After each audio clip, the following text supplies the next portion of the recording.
support reparations for Black people. So I'm not going to sit here and say I'm going to do something that's only going to benefit Black people.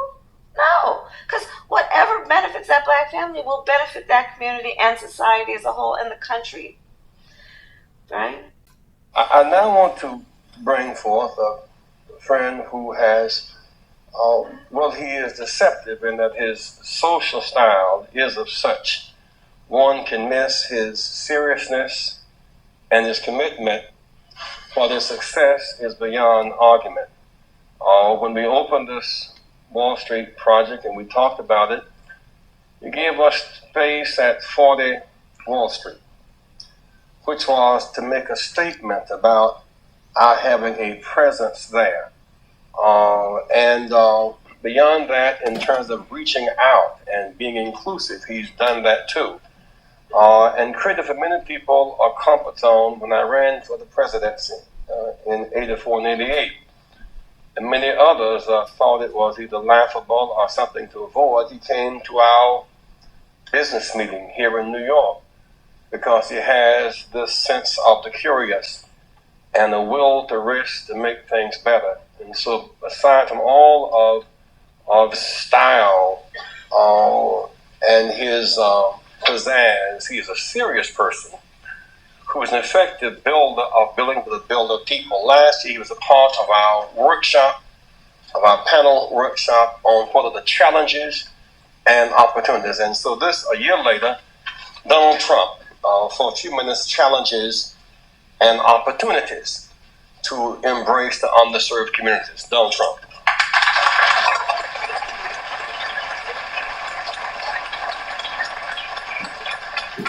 Well, it is an honor to be here, and I was with Jesse last year, and we had a lot of fun, and it was a little different. Jesse started off by saying, most of the wealth in this country is in the hands of a few. And I thought to myself, is that a bad thing? What's wrong with that, Jesse? But he did have an expression last year, and I was just telling Roger, he had an expression last year, the wall on wall must fall. And you haven't used it today, and I'm very disappointed in this, Jesse, because I thought it was a great expression. And I heard the expression about 14 times, and then he came to me at the end of the session, and he said, listen, I want some office space in your building on Wall Street, because the wall on wall will fall. And I said, it's okay, Jesse, I'll make a good deal with you. I'll get you some space. You'll pay about $40 a foot. And he said, no, I don't want to pay 40. I said, how about 30? No. It was the cheapest deal I ever made in the history of 40 Wall Street. Is that right? He got it for nothing. He's a very tough negotiator. You know that, right? Nah, he's a terrific guy. We love him, and I'm here for him. And the snow came, and I said, gee, nobody's going to show up, and look at this place, it's packed. Well, I'll just say a few words. I mean, Wall Street and New York City and this whole region is doing unbelievably well. I'm building a job on the west side, which is the largest job ever approved by the New York City Planning Commission. You see it going up along the West Side Highway. It's almost 10 million square feet. It's 18 buildings, and it's really going to be something. I will tell you, a large percentage of the people, and especially in construction, that are building these great jobs are Black and minorities, and I'm very proud of it. We have close to 25%, and I think the number's going up. And they do a great job. There are no better builders than we have in New York, and a big percentage of that is Black and minority folks. So I just want to thank everybody in the room for being here. I look forward to some questions, and then I don't know how we're ever going to leave this building today, because if you look outside, it is terrible. But we'll figure a way. There's always a way. And thank you, Jesse, and congratulations.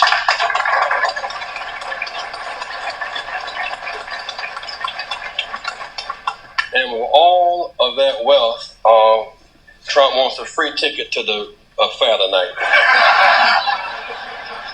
You can't make this up. Now, did you catch the part when Reverend Jesse Jackson said that as a Black man, when he first ran for president, Donald Trump was one of the only people who came in support of his campaign? When other people thought it was laughable, Donald Trump was there.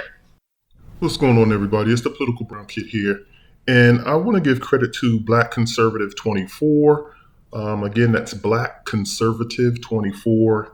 His channel popped up into my news feed, or this particular video, and so I had to go do a little bit of research on it myself. And it's a video of Donald Trump speaking and kind of showing his past relationship with Jesse Jackson, and just what he did for Jesse Jackson. And it just is just a small snippet of his viewpoint on how he has handled or dealt with Black people, and to kind of counter the quote unquote image of him being a racist.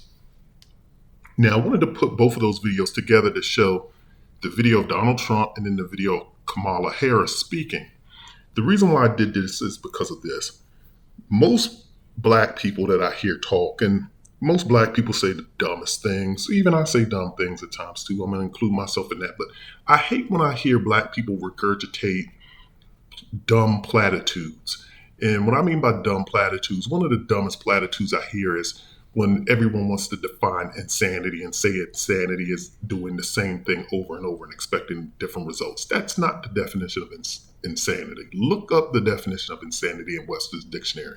That is not the definition. Doing the same thing over and over and getting the same results is just plain stupidity. That's what it is. It's foolish behavior. You can even consider that to be a person that's probably slow. You can consider it to be all things. But I'm saying that to say this. Just because, and if you're going to vote, and everyone wants to use the term identity politics, if you're going to vote for Kamala Harris because she's Black, because she's a woman, and a part of the Democratic Party, and she doesn't even believe in helping out Black people directly.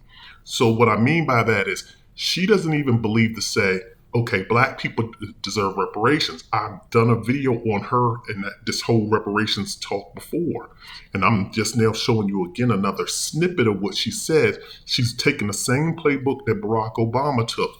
A rising tide lifts all boats. That's the approach that she wants to take.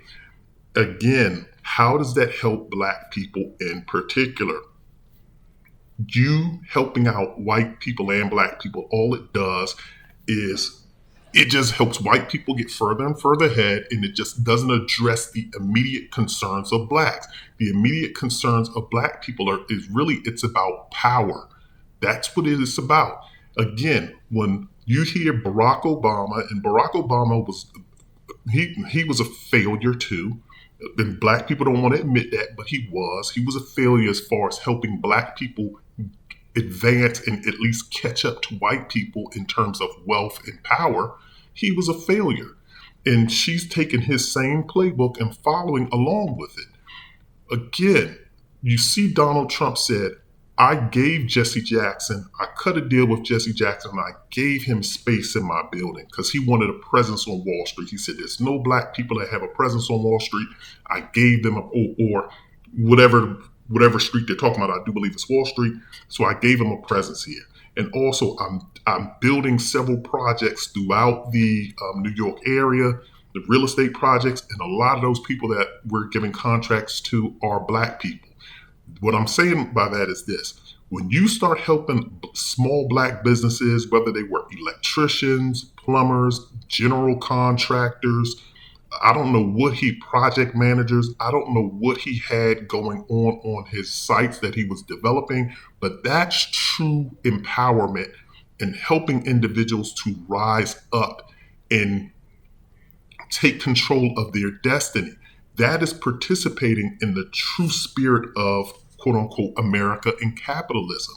Because once those small businesses get that experience of working on high profile projects like that, that's something that they can put into their portfolio. So when they start bidding on other jobs, they can say, I worked on this project, I worked on that project. They can get recommendations from the Trump organization, and that carries a lot of weight in the real estate realm. Now, counter that with when you hear Kamala Harris and even Barack Obama and all these other Democratic idiots talk, all they want to say is we want to get y'all educated. We want to help Black people get more education, and we want to help them learn to read. And then we want to help out Black people that make less than $60,000, because if we give those people tax breaks, then that's helping out Black people, and we give them WIC and food stamps. How does that help out a black person that makes $65,000? How does it help out a black person that makes $80,000? When you just start targeting, all these liberals want to do is target poor people and give all of these poor people tax breaks. But these poor, trust me, and I'm going to say this, and a lot of y'all are going to get mad at me, but I don't care. Poor people are poor for a reason. A lot of poor people are poor for a reason. They have poor time management skills. They have poor prioritization skills. They probably just have poor financial literacy. They have a lot of things that's going on. So you continually just giving them tax breaks, all that does is have them rely on the government year after year after year for that extra tax break. It doesn't teach that man or woman how to fish. You're basically giving that man a fish. And I'm quoting the Bible now. Surprise, I'm not even a Bible person, but you always hear that phrase, give a man a fish, he'll eat for a day. Teach that man how to fish, he'll eat for a lifetime. But if the government just keeps giving you SNAP and EBT and just, stimulus checks every year, all you're doing is waiting every year until those programs roll around. That's all you're doing. Now, going to the education portion, now she's talking about helping people get educated. Well, she's talking about helping all people get educated. I've already told y'all this before. You can look at the statistical facts on this. Black people that have a bachelor's degree or even a master's degree earn the same amount as a white person that has a high school diploma. The reason why that is, if you guys aren't smart enough to figure this out, then God help you. The reason why that is because the people who are doing the hiring are typically white people. And so we all know that a lot of jobs don't even respect degrees now. You can get a degree in whatever subject. I've known people that have English degrees that are doing tech. They don't even have a tech background. And they're like, oh, I'm just doing tech. I got my English degree, and then I just kind of fell into the tech world. Because those are the jobs that are out there. And then you see people that literally have psychology degrees or sociology degrees, social justice or whatever it is, or even business degrees, and they're bartending and waiting tables. Because it is all about, in a way, what you know, who can get you in. And if you're a black person, and like I said, with Kamala Harris and them, all they want you to do is continue to go to school, get in debt with some student loans, and then they're going to try and sell you on writing off your student loan debt.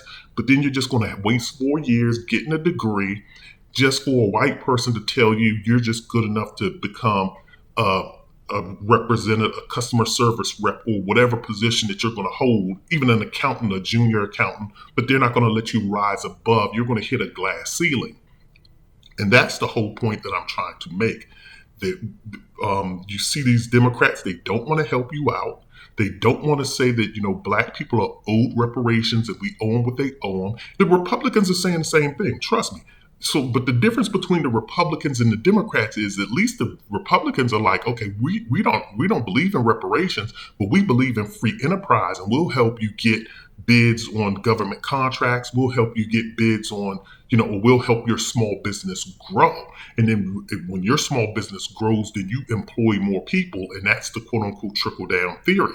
Whereas liberals, they just believe in, okay, well, we'll give immigrants, food stamp money. We'll house immigrants, we'll house everybody, and then we'll just take care of the poor, because the poor are the people that we love, and we hate anybody that makes over $90,000 a year, because anybody that makes over $90,000 a year is a rich you-know-what.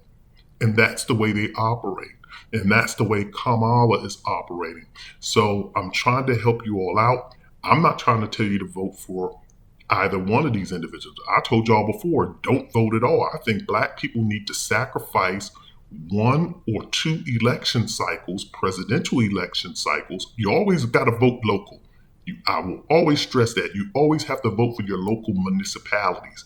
You definitely do. Those are the people that you have more of a chance of running into in the streets. Those are the people that are going to create laws in the environments, the streets that you navigate on a daily basis.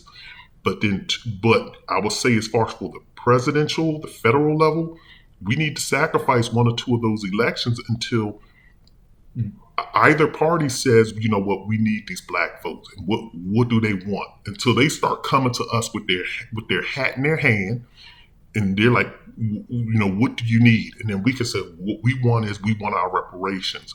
We want, more funding for small and mid-sized Black businesses. We want to see more Black people, breaking into the C-suite, whether that be a CFO, CIO, CEO, COO, and so forth. We need to start coming to the table with bigger and better demands. But right now, when the Democrats know that they're going to get your vote, why do you think they're not doing anything for you? They're not doing anything for you because they know that you're going to vote Democrat. Why do you think that Kamala Harris did not attend the NABJ, the National Association of Black Journalists? Donald Trump showed up. She said she had a scheduling conflict because she didn't need to show up because she already knows that that vote is in the bag. Those journalists are already going to endorse her. She knows this. She called up, and I know people are going to say, well, no, she met with the Congressional Black Caucus. She met with the Congressional Black Caucus members in order to ensure that they were going to vote for her during the DNC convention and give their votes so that she can become the official presidential nominee, the Democratic nominee. That's why she called them. And then outside of that, she's not making any appearances talking to y'all. The only time she's doing that is to bring out Megan Thee Stallion and have twerk sessions. That's what you all get dealing with these Democrats and Black. And it's sad to say that this is a Black woman that's treating y'all with disrespect. She's treating you with disrespect by having another Black woman twerk and use all kind of foul language, giving a song at a convention.